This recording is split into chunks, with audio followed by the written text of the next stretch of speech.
Hello, you are watching The Jacobin Show. I'm Jen Pan, here, of course, with Cale Brooks. I think, as you have probably deduced from the title of this video, this is, unfortunately, the last episode of The Jacobin Show will be airing. The reason we are wrapping up the show is actually a little bit anticlimactic. I think you guys know that Paul Prescod and Ariella Thornhill, who were our co-hosts, had to drastically scale back their involvement earlier this year. Paul, of course, ran for office. He now works for the Teamsters. Ariella was on maternity leave and, has 3 kids and multiple jobs. And basically, we went from, at the start of 2021, having Anna and Nando on weekends and Ariella, Paul, and myself, and of course, Cale on the Jacobin Show. It went from, being a huge operation, so to speak, to being just me and Cale. And, I guess I should say for my part, I have a few work commitments and a few different freelance projects that are ramping up right now.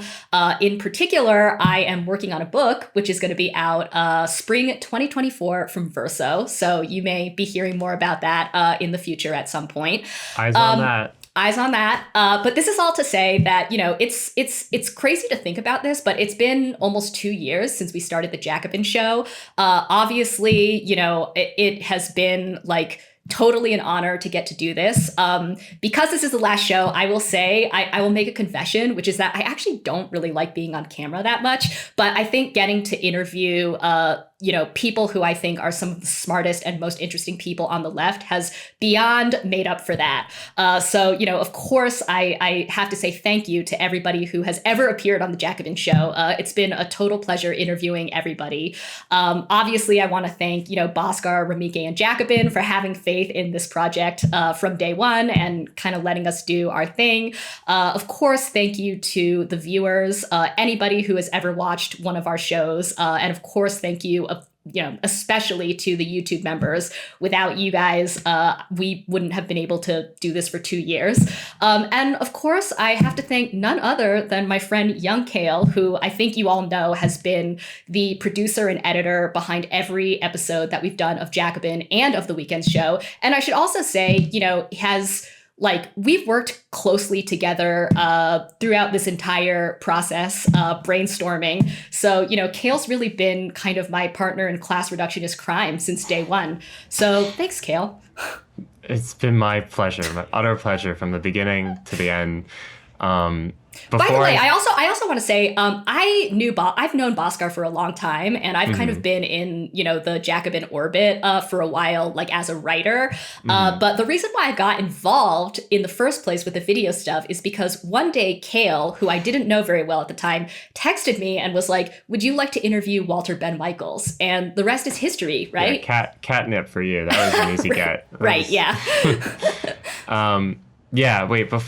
Thank you. Before I get back to you for just a second, I want to add to our list of people that we need to thank Michael Brooks. That obviously, late great Michael Brooks, that we miss dearly. We, hold in our hearts still today. This was actually his idea initially, the show. In fact, I wouldn't be a Jacobin at all if it wasn't for Michael. That he was kind of the reason why Bhaskar said, all right, yeah, I guess we'll start a YouTube channel. It's because of Michael and his kind of insistence on starting this work. And so I owe all of this to Michael, but also Michael wanted to create this other show in addition to the weekends, which obviously he had started with Anna Kasparian, it was going to be called Jacobin and Friends. We then turned it to the Jacobin Show. Here's Jacobin and Friends, I guess. And so part of putting the show on was to kind of carry forward his legacy, try to kind of continue the politics that we had been talking about, but also the politics of Jacobin more broadly. That like, I'm not trying to say at all that we were speaking for Michael Brooks by any means, but that this show to some extent was kind of his initial idea. And so I tried to find the three best people I could find to talk about left politics in a serious way that actually had completely like universalistic material analysis, universalistic politics and principles, and actually kind of embodied, I think, the best spirit of kind of a left political culture. And I had to go outside of the existing left media sphere to pull Jen, Ariella, and Paul. And I'm extremely glad that I did, because I think the three of you have been the most brilliant left media commentators that we've had. So segue to saying, it genuinely has been a pleasure working with you, Jen. And I'm like deeply, deeply proud of what we've created. That I hope that like this, what we've done actually remains useful to people. So hit like and subscribe and share and hit share the video. Yeah. Please continue to do all of that. Obviously, our videos, will all be on the Jacobin channel. You can always find them there. I do want to say really quickly, there will be things forthcoming from the Jacobin channel. One of the things that will be coming out over the next couple of months is a new history series that looks at some of the different ways that liberals and leftists have understood different pieces of American history and what those kind of mean for politics today, and why it's so important, actually, as leftists to get the history right. So stay tuned for that. Like I said, that'll be rolling out over the next couple of months. And then finally, I just want to say, for our YouTube members, number one, again, thank you so much for, having our backs basically throughout this entire operation. Kale and I will be doing one last Q&A for members this coming Friday at, what is it? We're saying 5 p.m. Eastern? 5 p.m. Eastern. Mm-hmm. All of our spiciest takes on everything. Right. It's actually kind of more of an ask me anything. So like come in. I mean, we're going to be talking politics, you're not getting the juicy stuff, but we will answer just about anything. So like this is for the members, come in, we'll talk and hang out. And yeah. And if you have like questions about the memberships or, what's coming next, we can also answer some of that. So definitely, if you can make it, tune in. If not, and you're a member, the video will obviously be there for you to watch later, and you can leave us comments on that video as well. Yeah.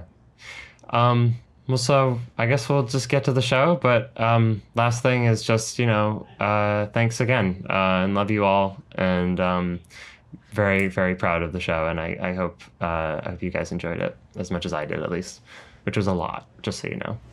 Likewise.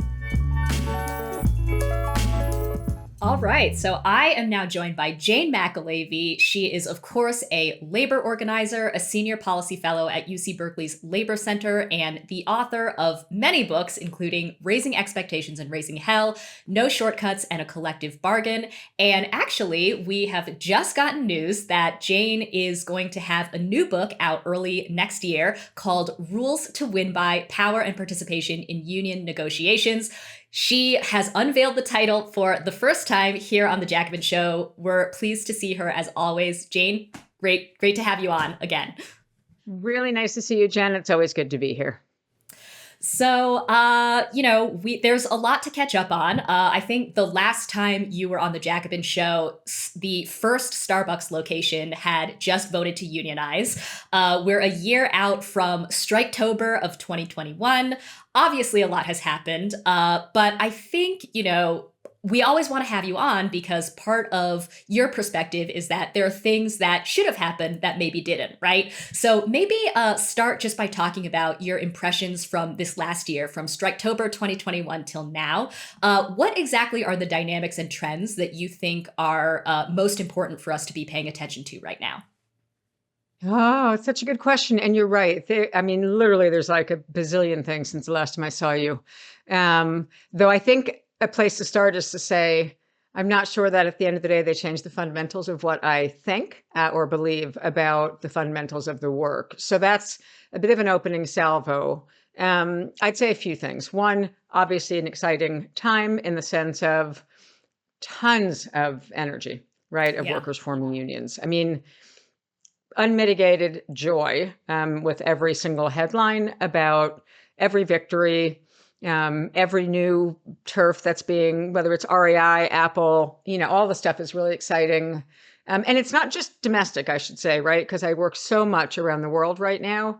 I mean, the real Striketober is in the United Kingdom at the moment, where balloting is happening across the NHS, from the doctors to the nurses to the techs to everybody in between. The university systems are balloting. I mean, there is a series of strike ballots taking place, right? Postal workers, right? Obviously, the real workers. So, but it's the UK. What's happening in the UK would be nice if it was happening here. By the way, we have national unions taking national strike ballots all over the United Kingdom right now. So I think that's exciting, and there's a lot of that dynamic playing out globally. So it isn't just the US. And I know we're going to focus on the US, but I want to bring the global in, because the fact is we are not going to beat these global corporations alone, and we know that. So I think watching the dynamic and the benefit of me being involved in both a lot of union work in other countries and the Rosa Luxemburg hat versus my Berkeley hat in terms of the global training program means I'm really in touch with everyone from what's going on in Uganda to what's going on in Liberia to what's going on in England. So the colonizers and the colonized, it's always fascinating. In one program. So on the US side, it's both a really exciting time. There's all the regular stuff Jacobin audience knows. I mean, we've got incredibly high approval ratings. We've got a ton of energy and a ton of heat. And I think, so that's all the great news. And the question is, what are we doing about it? One, right? Like how are we actually trying to manifest or capture or build on the sort of moment that we're in terms of high inflation, angry workers, insane rent increases, all the inflation discussion. We know that they're already starting to turn to blame workers, right, on inflation as opposed to their everything we could get to. But so really exciting, but also really dangerous in some ways, right? We've got a Supreme Court that is off the leash. And I thought that we wouldn't have a significant labor case this year. And of course, now we know that they're going to come after unions, workers, in this new case about trying to force unions to pay for the cost of a strike. So I really literally have been saying to people for some time, I think there's really bad stuff coming from the US Supreme Court. My assumption was that this cycle would be their obsession with getting the independent state legislature doctrine passed to kneecap what's left of, sort of civil democracy, and that they wouldn't bother getting to unions until the 24 Supreme Court cycle versus the 23 cycle. And that I imagined a different case was coming. So I feel like this strike one, for most of the labor lawyers I spend time with, which is the best ones, I think, everyone's a little caught off guard by them discussing this new case. So I think it's important to start there, because that frames the power structure analysis, right, of what's happening in this country. And so if we start with what are we up against, right? What kind of power is required to meet the moment? And we start with the highest court in the land, and then we move to that we're likely losing the House of Representatives. I mean, I don't know anyone who thinks differently right now. So we lose the House. We have a Supreme Court that's completely off the leash. We have a defunded, beaten down NLRB. It's like, I think there's a lot of depth of crisis in the midst of a ton of exuberance. And I'll pause to let you decide which way you want to go with that, because there's a lot of places to go. But I'll segue back to you, Jen, by saying what's really unfortunate and not surprising, although I am endlessly surprised, is the reaction or lack of reaction by the national unions and their failure of imagination to actually capture this moment. So, that's deeply problematic, because we are heading into really deep trouble. Once we lose the House, once the court gives, and I'm sure your audience knows the independent state legislature doctrine case, once they can change who the electors are in the 2024 election, and we start looking at the violence around us, and we start looking at, so it's like super exciting, super dangerous. That's the moment that we're in. Right. I do want to ask you about the UK unions and then sort of what we can extrapolate or what we can take from that when we're thinking about the national unions in the US. But before we switch all the way over to the UK, I do want to focus on some US labor fights that you wrote about recently in The Nation. You had a great article that I think came out last month where you sort of made some comparisons between a few different recent labor fights. So, of course, on the one hand, we've got the rail workers and the nurses in Minnesota, which I think, everybody watching here has been focused on or knows about. And those fights have been really, kind of high profile and exciting. At the same time, they're still ongoing. Those groups haven't won a contract yet.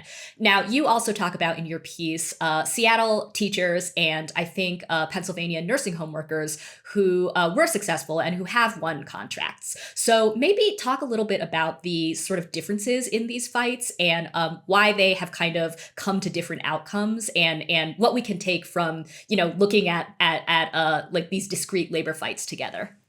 Yeah, great questions. So, the focus of the article, and I have to say it was one of those articles that I sort of woke up and wrote in I think 23 minutes in one sitting and sent it in. And my editor was like, great, go and copy edit. Like, can you do that again next week? I was just, it's rare that I write like that. You know what I mean? I always say I could run a national strike before I could write an article. Like writing is hard work for me, and running strikes is joyous and not hard. Or you know what I mean? Honestly, like so. As someone who has much later in her life developed a writing habit out of desperation, just because I felt like the stuff I wanted people to know wasn't in Bookshed. You know what I mean? I didn't start writing because I was like, oh, I want to be a writer. It was like, oh, why don't we have this stuff in Bookshed? Anyway, methods. I think that moment was an example of, missing the moment, people, right? Let's just start with the rail workers. I had been in conversations with some of the folks in the rank and file leading up to it. Obviously, I'd been paying attention to what was happening at the Presidential Advisory Board as the drumbeat of the hype everything news media was going about the rail strike. I began to do some outreach and phone calls to people who I know in the ranks and was getting very clued in to the real issues and the machinations of what had happened at the Presidential Advisory Board, what was happening at it, the selections Biden even made to it. I mean, if you go back to the power structure analysis and you look at which slate of people Biden chose even to put on the presidential board, which is totally his control. He picked a panel of arbitrators and there was a whole alternative slate handed to him, by the way. As a choice of different people he could have put on that board that would have been more organizing, focused, more balanced in terms of thinking about the rights of workers to take collective action. And instead, just starting with who he put on that board, he chose a sort of safer, more controllable kind of path of people to put on the Presidential Advisory Board. So that was already, when I was getting into the details of the power analysis of that board, I could feel my blood pressure. That's metaphorical because I have very low blood pressure, but I could feel my blood boiling, more likely, as I was beginning to get some of the backstory on who was on the board, how they had gotten there, that there had been several other, a whole nother slate of people proposed to be on that board, who I think might have not let the tycoons of the rail industry off the hook so easily. So again, that goes back to the power analysis, right? We're going to keep coming back to what is the power analysis of the moment, what power is required to challenge it. And then when you think, you start hearing the media drumbeat, like 60% of GDP is on the rail lines every day. And then you look at President Joe Biden, who still claims to be, and people still have the rap, I don't have it, but have the rap that he's the most pro-union president in history. And he puts pressure on 12 unions to settle without a single paid sick day. and they move 60% of the GDP of the country every single day. And the unions are willing to accept, the unions with that much structural, strategic power, accept a deal with 0 paid sick days, but a deal that's going to let them not be disciplined. I am like, you people could be negotiating for Medicare for all right now. I mean, if you really look at the power of shutting down the rail lines, and by the way, if people don't know this, we're also working on the West Coast docks with an expired contract, which means dock workers could decide not to cross those lines. And then we literally are talking about like a Green New Deal, Medicare. Oh, we'll just take one, right? Just take national health care. Okay. We don't have to be greedy. We'll just take one major crisis facing American workers. How about a national rent control? I mean, Jesus, like these people settled for no paid sick days. So for me, that was a moment of outrage, which is why I think it was a 23 minutes to type that whole thing. I was just like banging at my computer. I probably damaged it. I was so upset that morning. And again, you start to look at the swirl around it, which is the appointments to the board, who wound up on that board. How did that settlement come down in the middle of the night? What kind of pressure did Biden put on Marty Walsh to get that deal?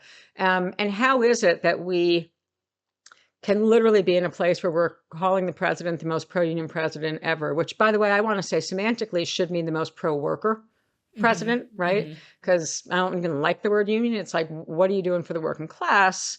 To allow workers who are responsible for keeping the entire economy moving and thinking it's acceptable that they don't have paid sick time and that the deal to be cut was if they wouldn't be punished when they got sick.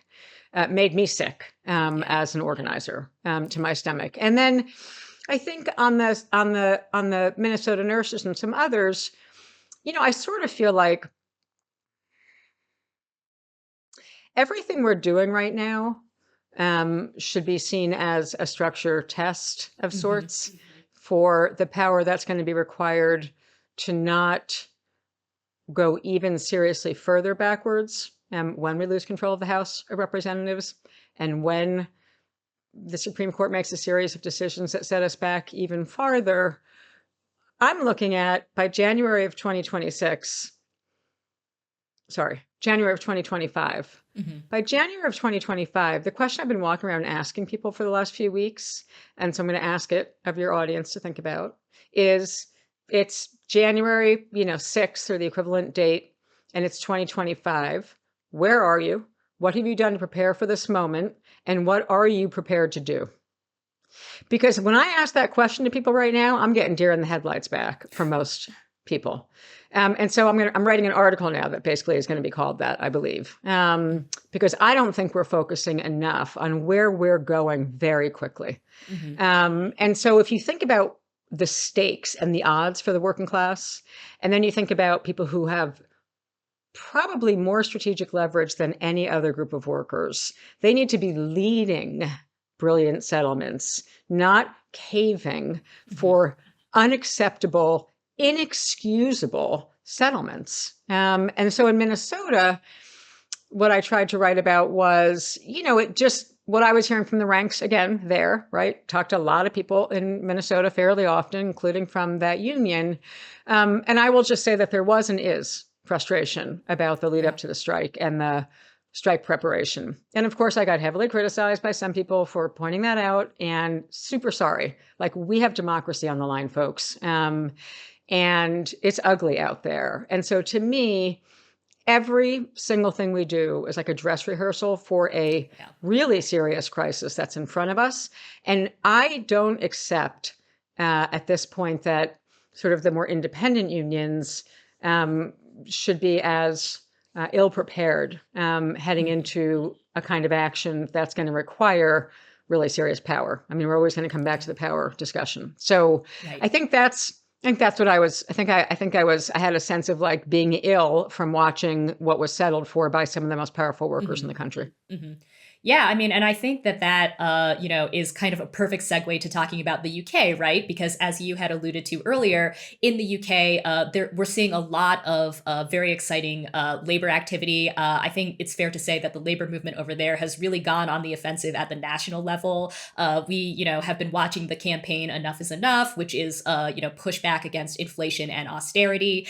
And so I guess the question becomes, for those of us here in the US, well, first of all, maybe say a little bit about what you find sort of most interesting or most useful about what's going on over in the UK, and what could bringing these fights to the national level look like here in the US. Yeah.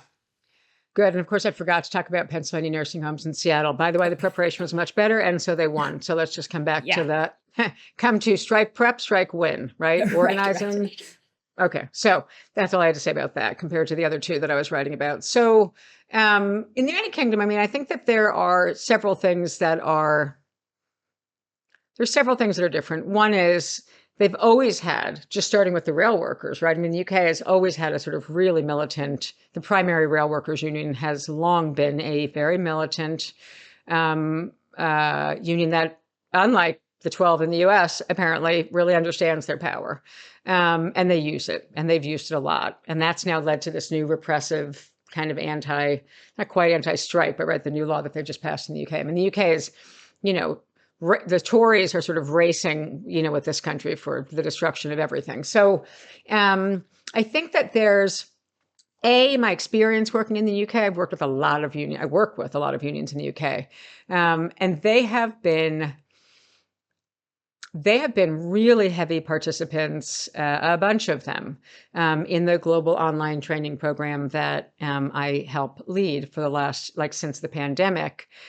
We have had thousands of people from the UK unions coming in giant groups, like the UCU came in with 400, literally 400 members 2 years ago. And that's one of the ones whose balloting is ending today, I think, to strike the university system nationwide over their pension. So there are things that are a little bit different. I mean, you could argue, well, that's a national pension fight, so it leads to a national fight. Look, last I looked, Social Security is a national retirement plan in this country. And the fact that seniors, let's give Joe a little applause here, President Biden. Great that the Social Security retirees just got one of the biggest increases in forever. By the way, I don't even think that was a demand. I don't even think anyone on the left was demanding it. So it's like, oh, great. Anyway, he just did it because it's like it gets a lot of, okay, we know seniors vote and all those things. But also I think he believes it is the right kind of thing. And it's hard to argue with. But if we were going to have an equivalent program of the national labor movement around, let's say, Social Security, if we treated that like our national pension, which it is basically, the real demand, honestly, that we should be making, hello, national unions, here's a demand, we should be making is to remove the cap on where you're capped at Social Security. That demand should be now. That should be real. That should have been a demand in 2020, 2021, because it is A, winnable, and B, if people understood whenever they talk about that the Social Security system is going to go broke by blah, blah day, all we got to do is remove the cap. That's currently, I think, in the high 130s. When I'm in active negotiations, I always know what the cap is because we're always negotiating around it and for it and all sorts of stuff in the pension plans for the workers who still have them, because there's often parallels to them. So that removal of that cap is an example of what should be a national demand, and our national labor movement could make that a demand tomorrow. And the Social Security system would be funded forever, no problem, no issue, right? Mm-hmm. So the difference, I think, is that they have, I mean, obviously it's a smaller country, but I don't think that's why. I think that there has been I think that the crisis of Brexit and a more working class orientated country where class differences have never really been smoldered or smothered the way they are here has helped. And I think the leadership of the Rail Workers Union in the UK and the Postal Workers Union over there is second to none in terms of saying you are not balancing this crisis on our backs. And in the US, we're just concerned about holding on to the Senate, and so we're going to continue behaving politely and taking our direction from the National Democratic Party as opposed to challenging it. Now, I'm not saying that all the unions over there are exactly challenging their party. That would be an overstatement. But I do think I wake up in the morning and I read the Financial Times first. Like that's my first read in the US because I find it more refreshing than the outrageous cover story of the Wall Street Journal this morning. But anyway, come back to that one too, like saying black voters are, did you see this morning's? Anyway, I start with the Financial Times and here's why. They're much more clear about class politics in the Financial Times, right? Like the Wall Street Journal of the world. It's so refreshing. They're just like, yeah, we hate you. We're the ruling class and you're the working class. And we're going to stick it to you. And in this country, they're always trying to dress it up, like all confused, you know, to keep everyone all confused about who's the working class. We know it's multiracial. It's mostly women. It's all the things that we know it is. So I just think the politics of the working class have always been stronger. There is more class identity. Class in and of itself, for itself. What are those important rules we're supposed to remember from Brother Marx? But, you know, I think that they have a greater sense of class, just the word class, than we do. Monarchy helps a little bit with that. There's a lot of things that cemented, I think, in their mind, that they are in the working class. And then they've got some extraordinary leadership that's willing to take risks in a way that our leadership is incapable of, seemingly. Yeah. So I want to come back to the US, of course, because I think, you know, to go back to kind of the labor activity that we see sort of building up here, I think that's something that we hear a lot, you know, on the left and among progressives is that we really need to sort of shift our priorities to organizing the service sector because, you know, this, as you kind of just alluded to, like this is where more workers are now, right? Now, obviously, I don't think any of us would debate that or, you know, say that we shouldn't be organizing the service sector. But on the topic of what we've been talking about, you know, I think we've been reminded lately how important industrial labor still is. And, you know, we've got the rail strike, we've got organizing at Amazon, we've got, you know, in honor of Paul Prescod, who couldn't be here, upcoming UPS contract negotiations. So this is kind of a broader question, but just because there is so much sort of focus on the service sector right now, how do you think we should think about the service sector in today's economy, and maybe talk a little bit about the specific challenges that come along with organizing the service sector? Yeah.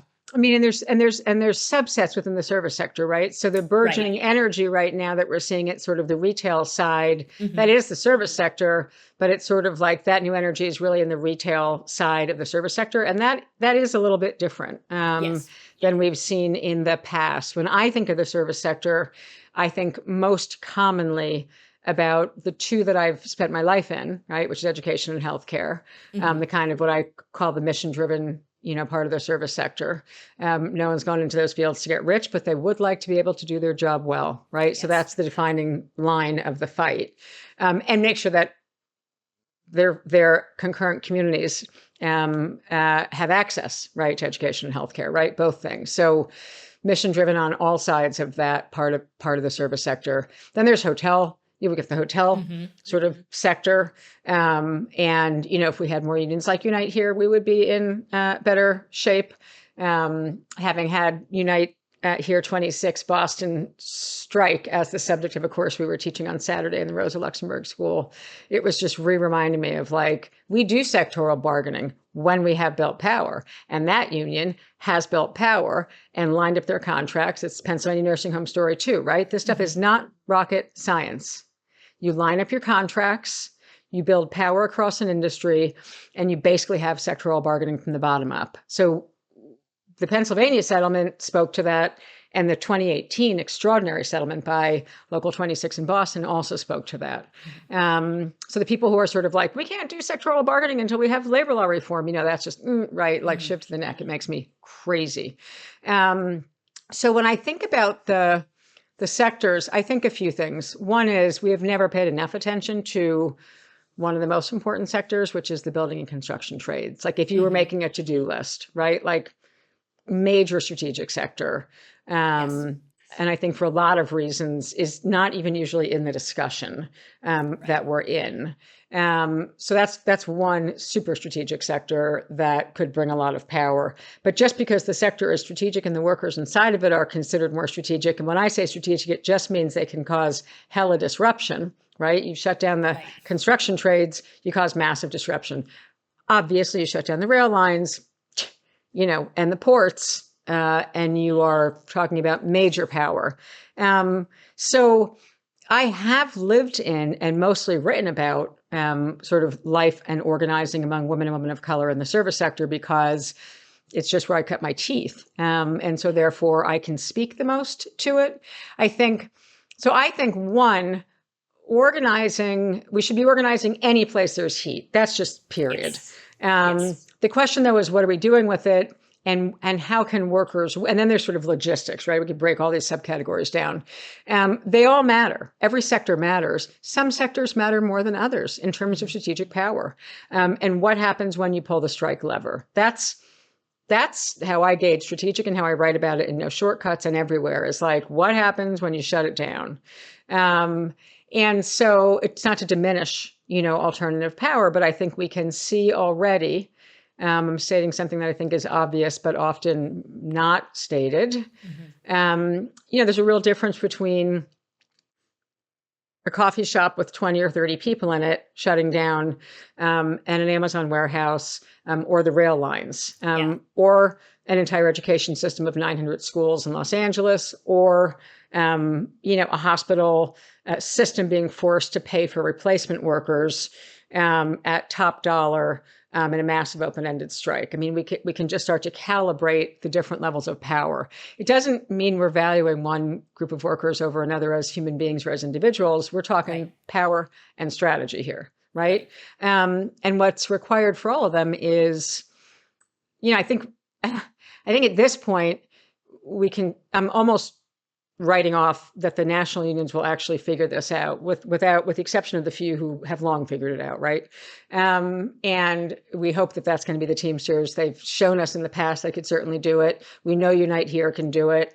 It's a really short list. Am I at the end of my list? I might be. But anyway, so what I am seeing and what I'm hearing and what needs to happen is that there needs to be a strategic bottom-up movement right now that's going to start to look more like Pennsylvania, Minnesota, but a little bit better prepped. We need as much strike readiness as humanly possible, as fast as we can get there. And I'm talking, that's the answer to my, it's 2025 in January. Where are you? What have you done to prepare for this moment? Don't wait then to ask the question. Ask it now, because we still have time to figure out. There's a bunch of different labor markets. I'm starting to try and map them. So are other people, where there's tons of contracts that are lined up strategically that may allow service workers even to create the kind of crisis that our railway workers should be creating in defense of the whole of the working class. I think it's going to take nothing short of that, because I think as someone who experienced the hopeful moments of 1996 to about 2000, when John Sweeney took over the AFL-CIO, and a much younger me, excited like many others, imagined that we could actually affect real change from the top. And it was, as I've written about, obviously not going to work. And so I don't think we should be thinking it's going to work right now. And I think a lot of us, the reason that I run a endless series of online training programs that literally, I'm losing track, but at least 30,000 rank and file workers have gone through in 2 years. And it's shown real product in a few places already, is for just that reason, which is it's got to come from the base. There are a lot of locals that are in the position to strike, that have been striking, that can strike, and that must strike. And the question is, how do we go from a bunch of random good locals doing really good work and pulling off really good strikes to a self-conscious left inside the labor movement that's actually acting as one and adding up to more than a bunch of good random locals doing really good work across a bunch of different sectors in the service sector and beyond. And I think that's the imperative right now, is how do we stitch together. There's a lot of good, progressive, smart people who can run strikes in our movement. They're all at the local level. They're all being constrained at the national level. Mostly, I should say, being constrained at the national level. How do we shift to manifesting what's happening in the United Kingdom from a bottom-up strategy of coordination across sectors and across labor markets? That's what has to happen right now. Well, on the subject of looking forward and planning for the future, I of course want to wrap up by just asking you to say a little bit more about the books that you have in the works. We already teased the title of your forthcoming book, which will be out early next year. But you mentioned that you're also working on the fifth, so maybe give us a little preview just to close out. Sure. So let me just start by saying that the book that's coming out in early 2023 is my first co-authored book. So I want to also just put out the name of my co-author, Abby Lawler. She began as a graduate student researcher with me at UC Berkeley.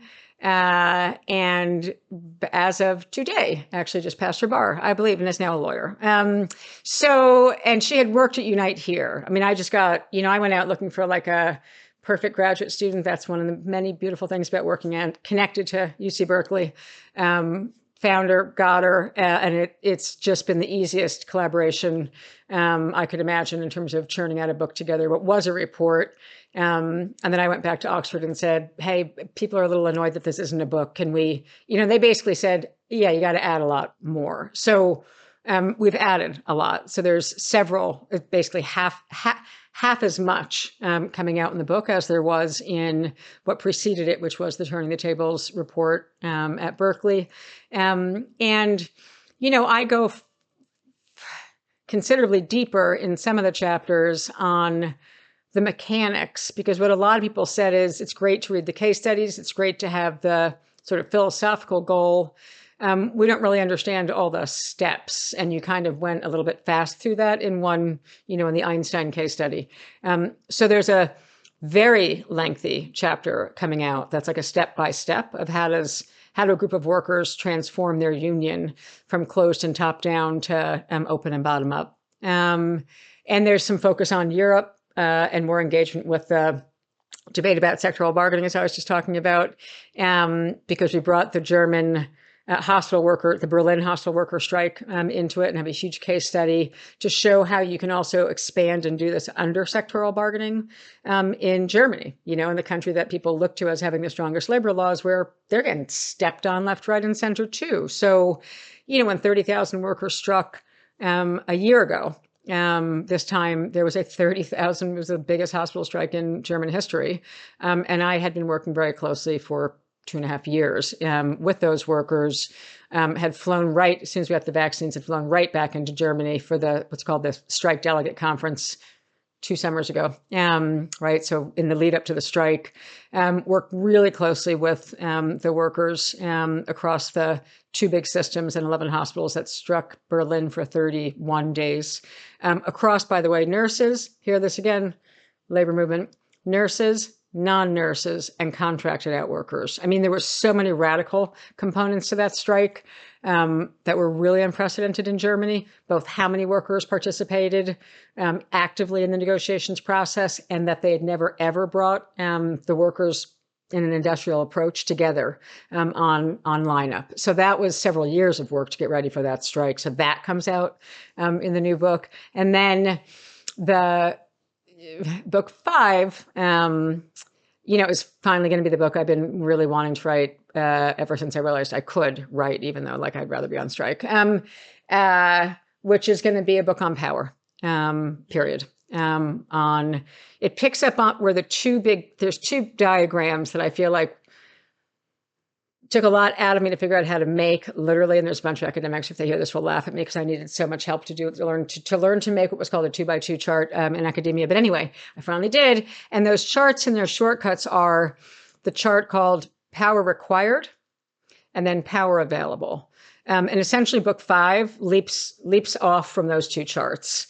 Obviously, the gap between the 2 is essential, right? And that's what organizing is, versus mobilizing, versus advocacy, versus blah, blah, mobilizing, which is not going to get us to the Holy Grail. So, but really articulating, how can you measure how much power is required to win on a certain demand? And then how can you measure the relative power of your own forces and your opposition's forces? So you get more clear about what I call strategy, which is how do you close that gap? That is book 5, and that is just beginning. And I am super excited about it. The research is beginning for it with a clear eye towards what the book is going to look like. Mm-hmm. All right. Well, to be continued then. Jane McAlevey, again, labor organizer, one of our favorite labor commentators. Jane, great to see you as always. Thanks so much. Jen, great to see you as always. Always good to be with Jacobin. And I hope you and everyone watching has a great day or evening or whatever it is for you. Thanks for having me. Join the Verso Book Club and support the future of radical publishing. Subscribers get every book that Verso publishes each month, as well as 1 to 3 books in the mail if you choose a print subscription. All Verso Book Club members also get 50% off everything on the website for as long as you're a subscriber. Join in October and get your first month free. This month's selections are Monumental Lies, Culture Wars and the Truth About the Past by Robert Bevan, a look at how statues, heritage, and the built environment have become the battleground for the culture wars. Is Mother Dead, the new novel by Norwegian writer Vigdis Hjorth, which follows the cat and mouse game of surveillance and psychological torment between a middle-aged artist and her aging mother. Radius, a story of feminist revolution by Yasmin El Rafai, a haunting, intimate account of the women and men who built a feminist revolution in the middle of the Arab Spring. And Power and Resistance, Foucault, Deleuze, Derrida, Althusser, by Yoshiyuki Sato, a provocative reinterpretation of the post-structuralist theory of power. Become a member today at versobooks.com.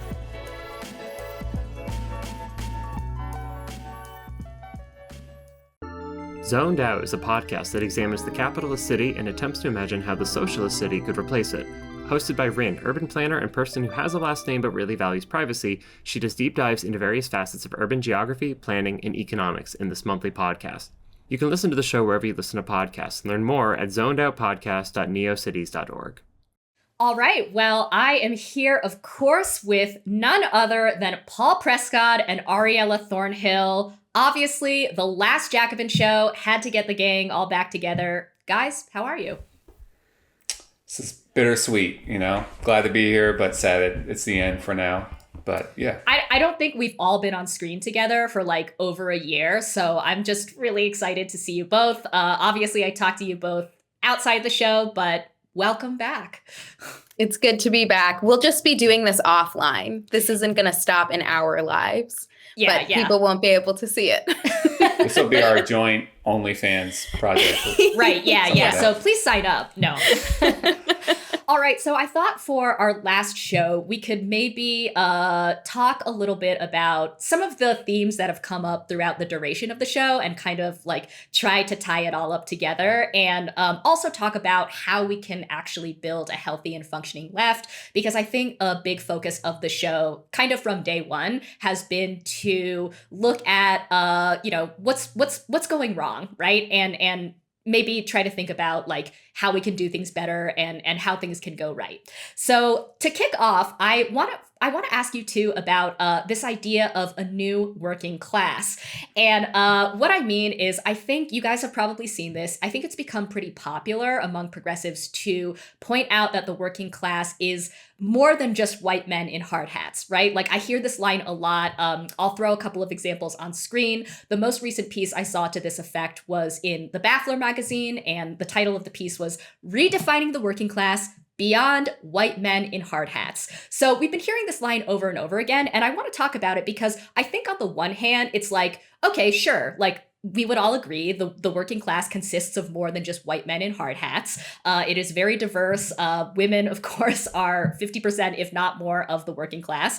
And I think, if people were actually acting like the working class was just white men, or if people were actually crafting policies that only somehow benefited white men in hard hats, we would oppose that, right? But I have a few bones to pick with this kind of line that we need to go beyond hard hats. But first, just to give another example of what I mean, here is Tamara Drought. She is the author of the book Sleeping Giant, which I think is kind of the quintessential example of, we have a new working class. So let's watch this video where she explains what the new working class looks like. Who is the new American working class? So this new American working class, unlike, the old working class that you mentioned, people like my dad, hard hat, works in a factory, takes a lunch pail.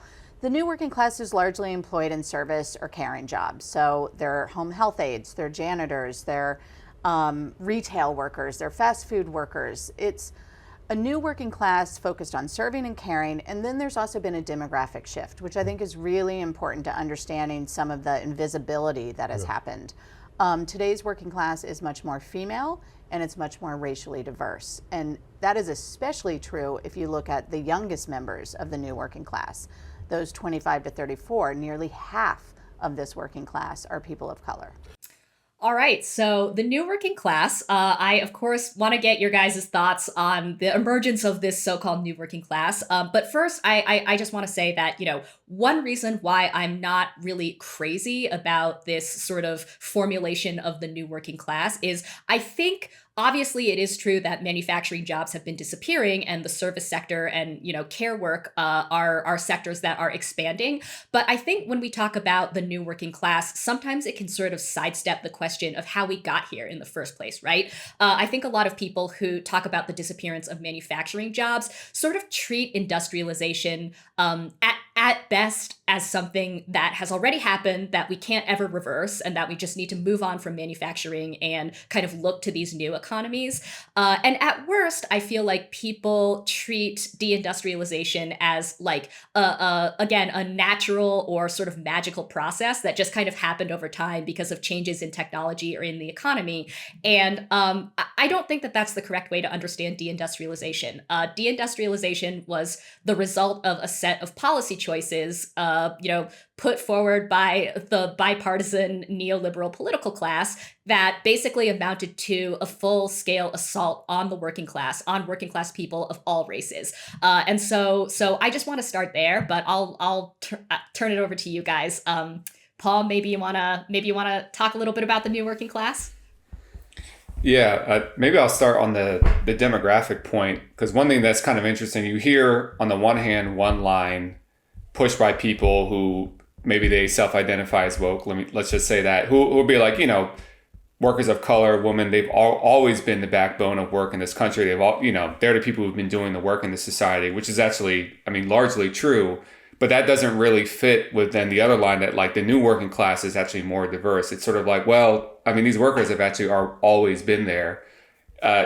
Maybe more of them are unionized now than before, and even that has its problems. We've talked about how many blue collar Black workers were in industrial unions before, but it's kind of like these 2 points don't really go together, and they're trying to make them fit. So it's like, how new is it really? We've had nurses in this country for a long time, but for a long time they weren't in unions. We've had teachers, a lot of these kind of service jobs. You can find labor leaders as early as the 1950s talking about how increasingly we have service sector jobs and all these things. So sure, things are going to look different now than they did in 1940s or 1950s. Yes, the economy is different. But also, with reindustrialization, they kind of missed that angle as well. We actually have some reindustrialization happening, but not on the left's terms. You actually see in the South manufacturing coming back, but in a bad way, with very low wages, with no unions, much more automation. So it is kind of happening, but just not on the terms that we would like it to happen. Yeah, I think before people are allowed to talk about the new working class, they should be required to read Detroit, I Do Mind Dying. Just that one should give you enough background to see that what they're doing, like Paul pointed out, is trying to square the circle of the cognitive dissonance of adopting a kind of right-wing perspective on labor. Hook, line, and sinker. It's just white men in hard hats. It only benefits them. It's exclusionary. It's almost segregationist. And then trying to square that with reclaiming this kind of working class identity for people of color or for women in America. The reality is, just as you and Paul have pointed out, this has always been the case.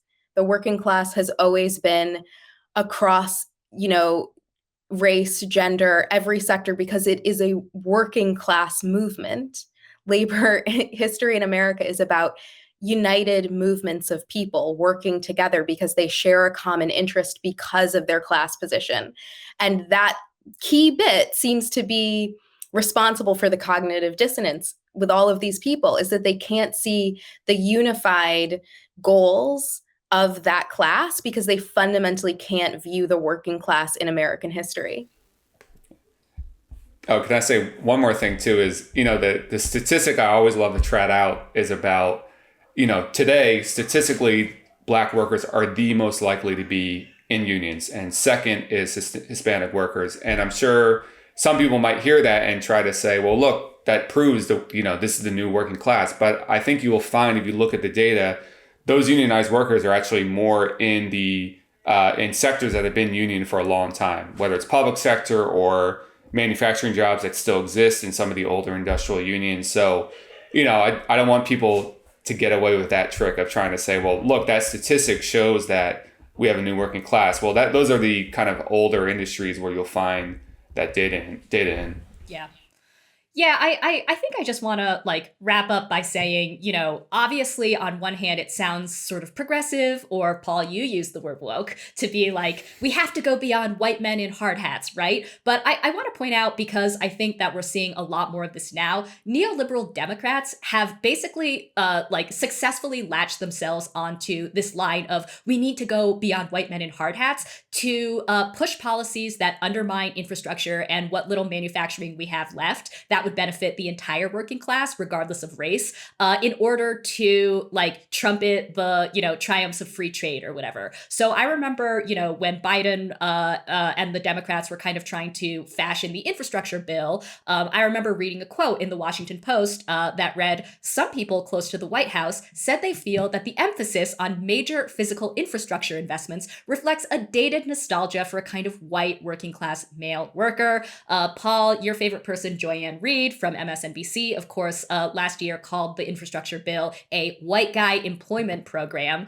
And we recently had another stunning example from the economist Matt Stoller. He unearthed an even crazier example of a think tank head basically saying that industrialization is racial justice. So let's take a look. I'm sure I'm going to piss off both left and right, so I apologize. That the fetish for manufacturing is part of the general fetish for keeping white males of low education outside the cities in the powerful positions they're in the U.S. And that is really what's going on here.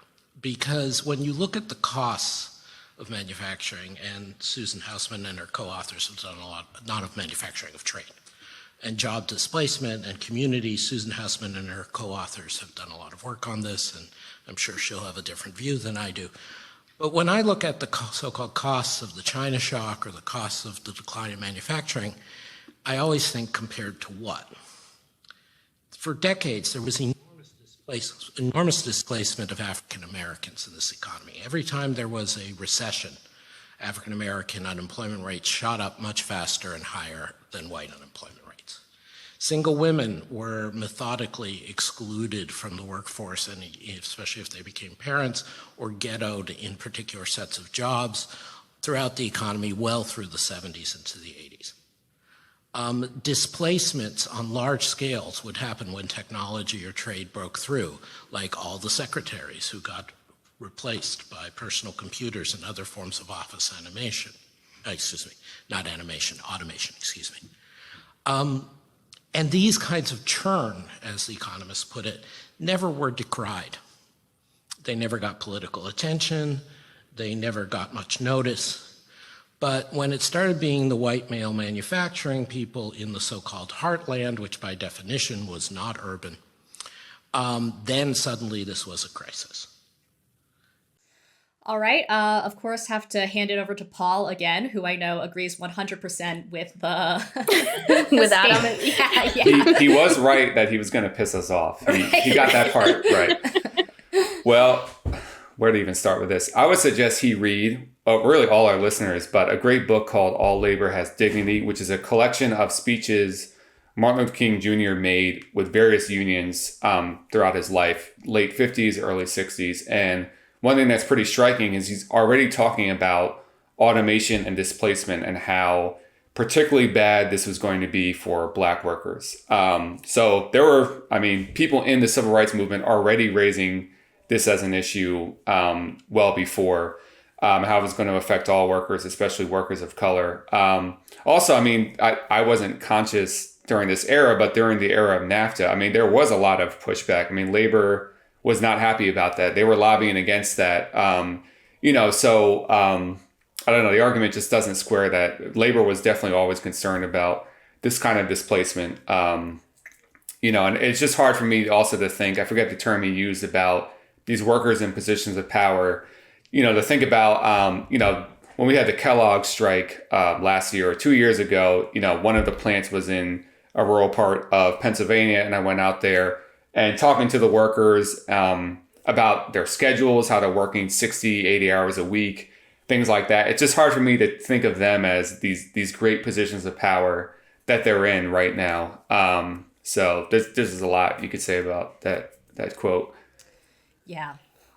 Yeah, to me, it feels like the same old canard, using race, using these kind of one-dimensional forms of social justice speak to try to divide. Not that the infrastructure bill was, a boon for the left and was great, but anytime something goes too far, you'll hear this pushback. You'll hear from both sides. One side saying, well, this is going to leave a bunch of aggrieved white men who have been left out.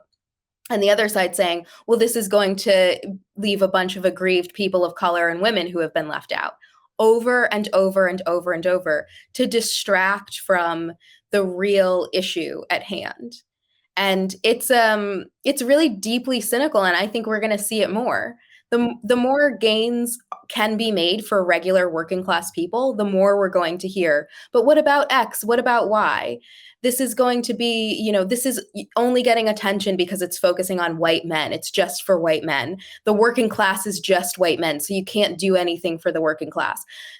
This isn't going far enough for people of color. The working class is more people of color, so you have to target anything you do towards people of color. It's absurd, and it's sad the regularity with which it's trotted out by people like that. Yeah. All right. Well, I think that we should shift gears slightly, or use this as a segue to the other thing I wanted to talk about with you guys, which is how we build a healthy, fighting, actually functioning left.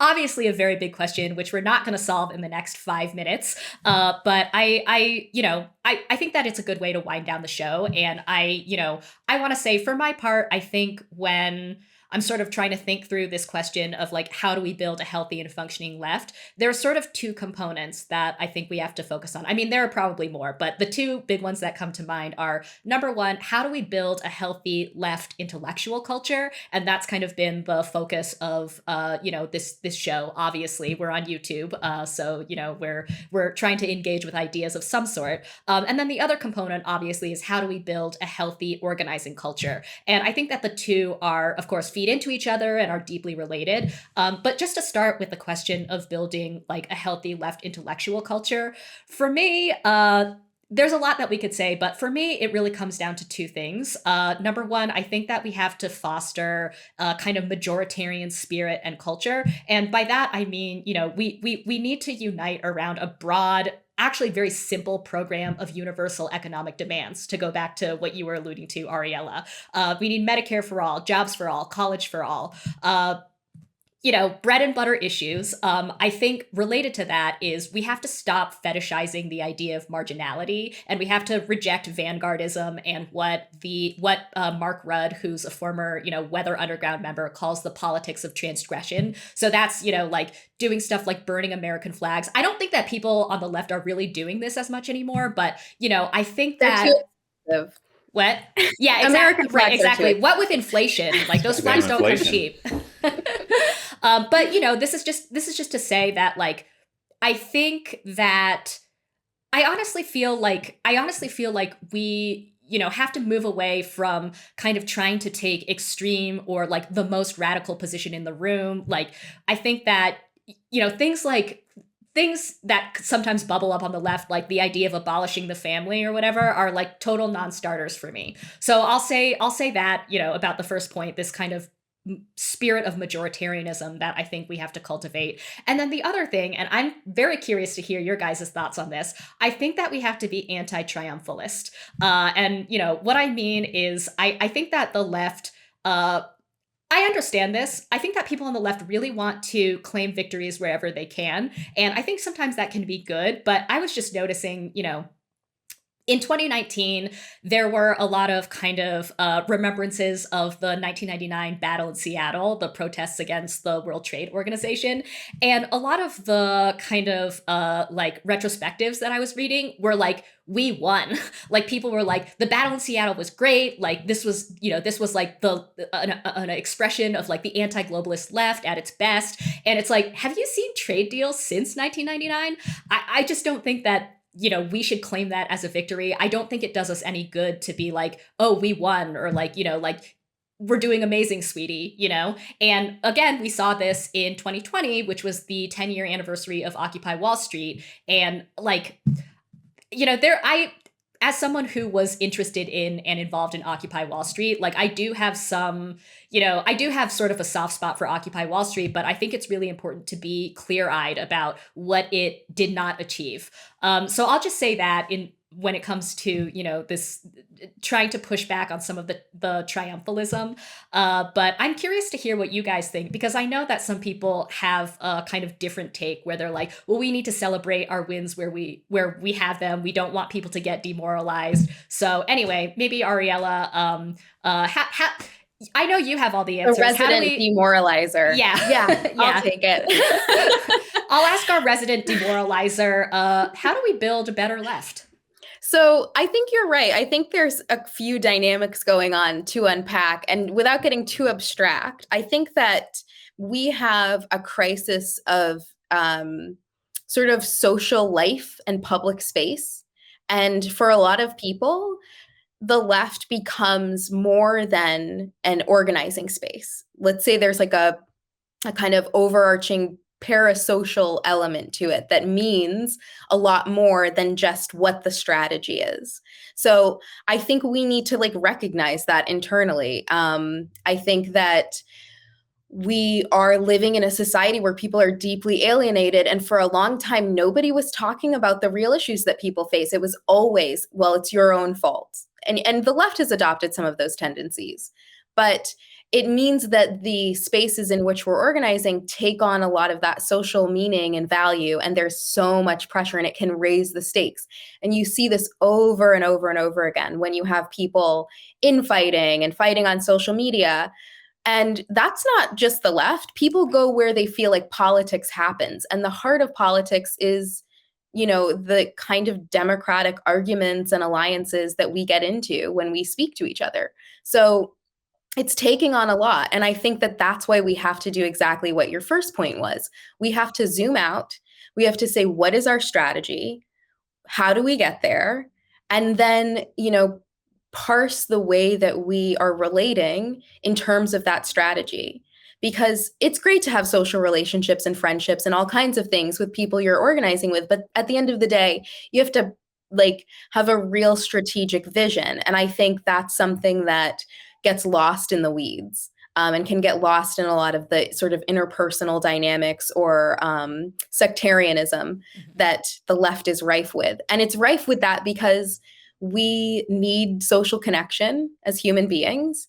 And most of it is coming from these very narrow spaces in our lives that end up taking on a ton of that burden. But I think if we think strategically and focus on, a universal broad program that everybody can relate to, and think about the strategy to get that program, it will eliminate some of the gatekeeping, some of the squabbling. I also think that the triumphalism you talked about seems a symptom of also despair. People being like, the left didn't achieve anything. Nothing has ever happened. It's a kind of pessimism that expresses itself in, various shades of left politics, be it feminism or, racial justice. You see this idea that there has always been and will always be this oppressive yoke around your neck, and you can never escape it, and you can read it into all of human history for all time. That is also a bad tendency, but they're the same tendency. Yeah. It's a difficulty reckoning with powerlessness and what it takes to get power. And we need to be better at it. We need to be honest. So, Jen and I interviewed Noam Chomsky, and we were talking about protests against the Iraq War. And he was like, they did do something. They made it slightly less brutal. That's I almost something. cried when he said that, by the way. Me too. And, I think about this in my own life, people that I've met, older leftists who have literally been fighting for me, for my life, for my children's lives, for my neighbors' lives before I was born to make it better. And, that's something that Adolf pointed out in his interview. You would expect him to be a cynical pessimist, but he's not. He wants to take a long look and give an honest appraisal. And I think that the answer maybe to triumphalism isn't, and not that you suggested this, Jen, but it isn't, complete and utter pessimism. It's walking the line and figuring out where the foundation for the future steps lies in our history. Labor, Paul? I'll start on the question of the intellectual culture. I think one thing we always have to keep in mind is our audience and who do we want our audience to be. And I think that should always be as broad as possible. And I think in different specific situation that's going to change. But I think one thing Jacobin has largely done very well, especially in the articles, is that I think it really does appeal to a broad audience. And often I can send articles to like my mom or friends who are not as obsessed about politics, who might not really identify as leftists. And I think they can read it, understand it, and it could still also challenge their thinking to a degree. But that really has to be our audience, is people who are not yet won over, who we think there is potential. A while ago, a friend and mentor of mine, I'm not going to mention names or specifics, but in an organizational setting, he would always say, like, we got to be speaking to our right, to the people to our right. And everyone would always freak out. Like, what do you mean? But it's like, clearly, the average person who is not where we are, or has not been convinced or hasn't been exposed to these arguments, like, this is our audience. And that really should be always what we're thinking. And with that comes thoughts about, what kind of language are we using? How are we framing things? How are these things going to be interpreted by others who are listening? And again, I think broadly, Jacobin's done a pretty good job at doing that. And that's something we always have to keep in mind. And yeah, the triumphalism is a big issue. And I brought this up a few times in relation to labor. I think one thing I worry about with this recent labor activity, which is genuinely very exciting, and we should be excited, but I think there's been a tendency to get very carried away with it and say this is like the new wave of the total rebirth of the labor movement. And I brought this up, I think, on a previous show. Someone had a very sobering statistic that if you add up all the Starbucks that have been unionized, all those workers still are not as many as, one Amazon facility in New York, Right. And that kind of just makes you stop and think like, okay, like this is very exciting. And I've been participating, in Starbucks things locally, but we just can't get carried away. We can't assume that this is going to be the next big thing. It usually just doesn't work like that. And, I think it might sound like we're being downers, but really this, I think, sets us up for a much more healthy way to look at these things. Think about when Jane McAlevey speaks so much about structure tests in labor organizing. If you don't have a realistic assessment of what you're up against and where you're at, you're going to fail. And really, ultimately, that failure, when you don't see it coming, will lead to bigger demoralization in the long run. Right. And I'm going to use a dumb sports analogy. This is my last chance to get these out, but it's like, yeah, let him loose. I think the way we should look at this is, I haven't played basketball in a long time. I used to play a lot. So let's say, I want to get back into this.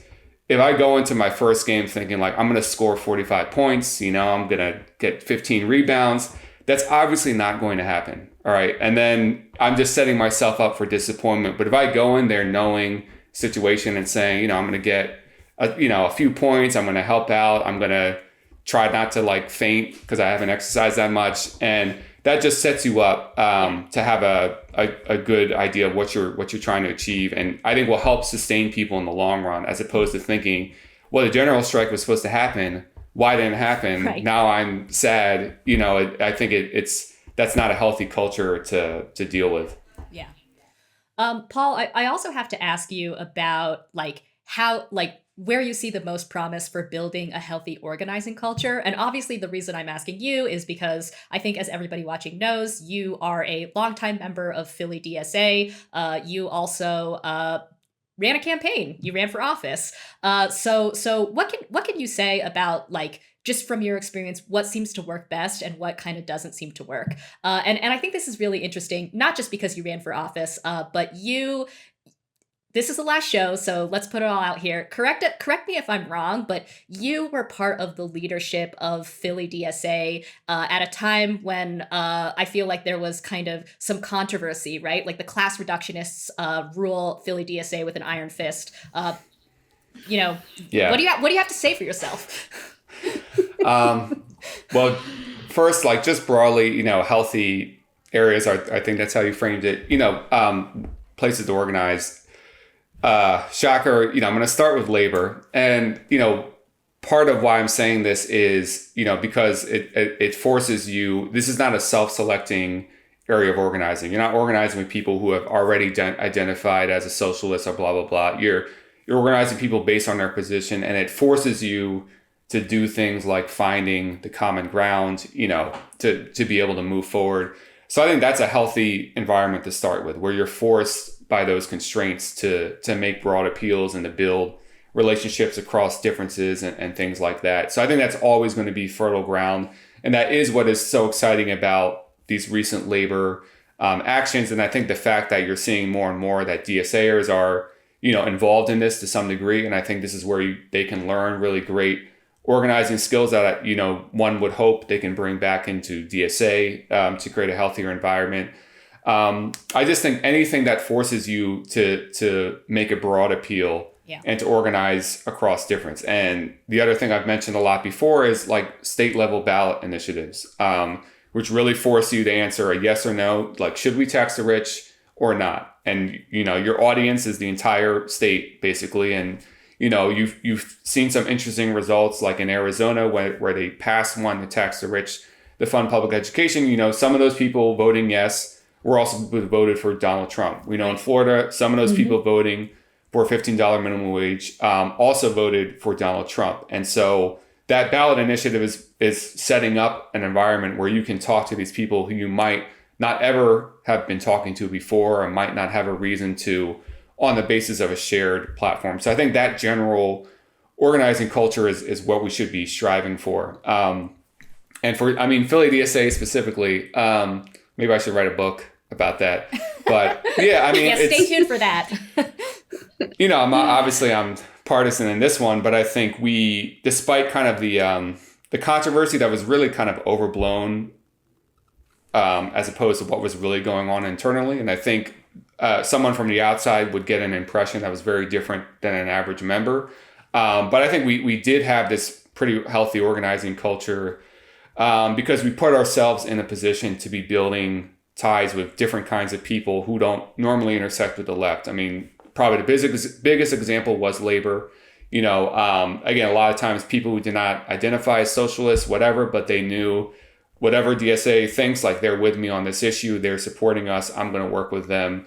And in doing so, we've been able to bring labor along to some degree on Medicare for All, been a resource to kind of expose people and organizations to certain ideas they might not have been exposed to before. And so I think that has been our biggest strengths in many ways. Yeah. All right. Well, Ariella, as our our resident demoralizer, I know you have just been sitting on this information of how we build a healthy and fighting left this whole time, and have not felt like you wanted to share it with anybody because you've just enjoyed watching the chaos of the left for the last several decades unfold. But for our last Jacobin show, any parting thoughts on how we build a better left? I think a lot of it goes back to what you and Paul have said. When we organize around bread and butter issues, we meet the people impacted by those issues, and we learn to speak with them in a way that there's, a shared language and a shared goal. And I think we need more of that. We need to break out of whatever silos, ideologically or otherwise, and say what is important to us and meet the other people it's important to, because this is one of the themes of the show that we've stressed. voters are complicated. Yeah. People have complicated politics. It's not just red or blue or whatever, pink. It's deeply, deeply varied. We talked about this in our interview with Jen Silva. And when you start looking at the people who are on the ground or meeting the people who care about these kind of bread and butter issues, you see that the coalition is much more complicated than, the mainstream media makes it out to be. So where I live, there's a campaign to limit Airbnbs so that housing is more affordable, so that the housing market is a little bit more stable and it doesn't jack up rent prices. That's a coalition of many, many, many different types of people across the board. And when you create something where there's no gatekeeping, it's just like entry by interest, you start to realize where the work is, like who needs to be doing the work. And it's the people who care. It's the people who are out there. It might not be the people in your reading group, and maybe they need to spread out and like meet some of the people who are involved. I think we can get into a kind of ideological rut. And just as Paul said, when you start to do the work on the ground, you have to break out of it. You have to actually see who the audience is and meet them. And they're probably not going to agree with every single thing you think or want, but they'll agree on one thing. And that's where the starting point is. I'll add some Fine, things Paul. to that. Yes. Well, one, just because it got me thinking, you mentioned, elections. And I think, as terms of an arena of struggle, I think we need to go into elections with very open eyes and being very clear about what they are and what they aren't. And I think we have to just know they have their limits. I mean, in some ways, they can be really good for forming new connections and relationships. They can be good for people learning how to talk to voters, like Ariella said, and you just learn. Most people have very incoherent politics. You start to learn, how can I frame my issues, the best way? So that's what it's good for, but it's still very much a mobilization project and not really an organizing project. And so, we should be clear that we're not going to just elect our way out of our current situation. Although, of course, that's going to be part of it. And I also think it would be a danger for groups like DSA or just the left generally to think about it in terms of like, well, look, every single year there's an election for something. Let's just every single election do something. Always be preparing for the next election. I don't think we're going to you probably won't win many elections like that, first of all. And I don't think that's really going to build the power we need. So I think we should be clear about what electoral organizing can do and can't do for us. And just as a general point about, what the left should be doing for a better left, I really think we got to have a medium and long-term perspective on all of this. I remember after Bernie dropped out in 2020, and people might think I'm crazy for this, but overall, I had a fairly optimistic view of things still, because we always knew this was like the Hail Mary long shot. I'm going to use the sports analogy. This is like third string quarterback has an incredible season, gets to the Super Bowl and loses. You should look at that not as really a disappointment. I mean, we kind of punched above our weight. And really what it kind of exposed was, okay, we are really on to something as a left. Like, this program was very popular. There was a very broad, diverse coalition built around it. These ideas are popular, but we don't have the base yet. We aren't really embedded enough to make this real. And now the task is in our various local levels. And by that, I don't mean hyper local, but I mean, at the state level, and the federal level, we need to start waging campaigns around these issues. We need to start winning to build confidence. So that part is the 20 to 40 year part. But that election, I think, just exposed that we actually are on to something. It kind of clarified our tasks, but it just won't happen overnight. And this is my constant, just badgering about this, the call for a general strike out of nowhere. Don't be a wet blanket on the general strike. Yeah, classic labor, Paul. I actually bet you in 2 years it is going to happen like that. And I'll be like, All right, I'm wrong. I really hope I'm With wrong. people holding signs, you were wrong. Yeah. But again, it's like this instinct to go back to like, let me score 60 points in my first game after 5 years, instead of being like, hey, maybe I could score like 12 points, get a few rebounds. That's pretty good. You know, I just don't understand this instinct to want to just like jump to the absolute top, given where we are. And maybe it's just a lack of understanding of like how profound the defeat of the left has been over the last few decades. And I know it's very depressing to think about that, but we don't really need to dwell on it, but we just need to kind of understand where we're at. Yeah.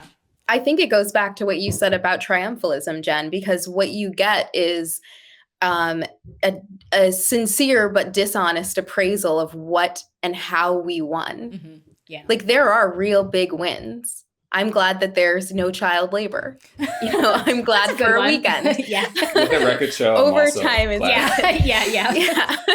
But we don't have a clear, you know, and part of this is not the fault of the left. It's because we get presented with a constantly reframed narrative about labor history in America, and we need to return to what made it work. What were the sort of structural elements that created leverage? What was the organizing based around? It's like you were talking about with the idea that, you know, the working class is just white men in hard hats. So we have nothing to learn, right? Because they were white men in hard hats, they were like, you know, we don't want to work 80-hour weeks. And then everyone said, yay, we love white men in hard hats. We'll accede to your demand. You know, it's that kind of like foolish doublethink that's constantly happening. Yeah. We need to have an honest view of why we won, why we lost, where we want to go. It's not going to happen overnight, like Paul said. And it's going to be a long road, but we're on it. We're on it together. We're on it with people we don't even know. So, in other words, we're all on board for Bernie 2052. I got to tell you before we end, a really cute story I heard about Bernie. So someone I know, a Bernie story. He was in the airport with Bernie in the 90s, before Bernie's celebrity heyday. And they upgraded him to a first class seat. And he turned to the woman next to him and he was like, oh, are you traveling alone? Where are you going? And she's like, oh, I'm going where you're going. And he's like, take my seat. And he went and sat in coach. I love him. Let's be more like Bernie. That's really... yeah, that's the real takeaway. What a guy. Kayla and I have often joked that I bring up Bernie like at least once every episode. So I'm glad that we were able to stick to that tradition. I took it on for you this time. And I have not brought up A. Philip Randolph, but let be this the moment. This be the moment that happens. And, you know, another thing I thought about, since I got to get this all out now, you know, on our intellectual culture, I mean, we should not be afraid of any ideas and afraid of discussing or debating them. And I mean, an example that came to mind is on the last Jacobin Show. I forget the name of the guest who came on from Heritage or American Heritage. AEI, please get your right-wing think tank straight. Yes, it's true. On our last show, we had on Rui Teixeira, who he identifies as a social democrat, but he works at the American Enterprise Institute. Yeah, sorry. Maybe he's salting there. Yeah. But, you know, I mean, that was a good, first of all, it's also more interesting for those discussions. And I think just people in general are more interested in hearing that. I think that's part of the success of shows. I mean, like Breaking Points, like it is just interesting to have someone like Sagar there, even if I don't always agree with him. But and it's also like, why would we be afraid to talk to these kinds of people? You know, and you also might just get a window into how maybe someone more centrist would be thinking about something and how we should appeal to that. But, you know, our intellectual culture should be as open as possible, and we shouldn't be afraid of any ideas or debate. And I think too often we are going as a left in the other direction of kind of having a very closed intellectual culture. All right. Well, I think on that note, let's call it a day. Great to see you guys as always. And because this is the last episode, I just want to say, you know, thank you to everybody who has watched the show, whether you're just tuning in today for the first time or you've been with us from day one. Obviously, Paul, Ariella, and I have loved doing this, and we're still very much in the Jacobin family. So I'm sure you will see us from time to time. One last thing, guys, can people follow you anywhere? Paul is on Twitter. Paul, where can Yeah. people Paul's follow the you? only one. Yeah, I yeah. know. I was hoping I would be the last one, but just at Paul-Prescod on Twitter and Instagram. I'm not necessarily good at using Twitter, so I can't promise you'll see anything good on there, but that's where I am. Yeah. Ariella, anywhere where people can follow you? No. Yeah, me neither. We're not on social media. I don't know. You're either going to like send her a I letter can't or do it. nothing. Yeah. Right. Carrier pigeon, like send a bird. I accept carrier pigeons. Yeah. Old school Twitter. Yeah. We'll refer people to the United States Postal Service for that one. Paul, Still, you're on a roll. All of your fave topics. All right. Well, again, thank you, everyone, and good night.